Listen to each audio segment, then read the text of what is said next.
నవరాత్రుల్లో 8వ రోజున అమ్మవారిని సరస్వతీదేవిగా పూజించుకుంటాము. ఇప్పుడు సరస్వతీదేవి అవతార కథను తెలుసుకుందాం. సృష్టి ఆరంభంలో బ్రహ్మదేవుడు ప్రపంచాన్ని సృష్టించినప్పుడు శబ్దం, జ్ఞానం, విద్య, కళలు లేని కారణంగా ప్రపంచం నిశ్శబ్దంగా చీకటిగా ఉండేది.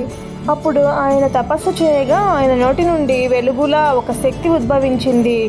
ఆమెనే సరస్వతీదేవి. ఆమె చేతిలో వీణ, పుస్తకం, జపమాల, కమలాలు ధరించి ఉంది. ఆమె ప్రత్యక్షమైన వెంటనే ఈ ప్రపంచంలో శబ్దం, వాక్కు, సంగీతం, విద్య, జ్ఞానం ప్రసరించాయి.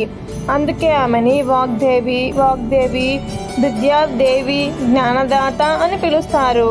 బ్రహ్మదేవుడు ఆమెని నీవు జ్ఞానాన్ని, కళలను, విద్యను ప్రసాదించాలి అని వరమిచ్చాడు.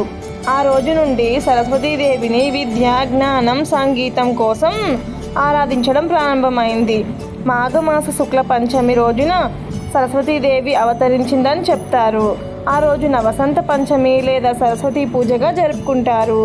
విద్యార్థులు, కళాకారులు సరస్వతీదేవిని ఆరాధిస్తే జ్ఞానం, విజయం, శ్రద్ధ కలుగుతాయని నమ్మకం.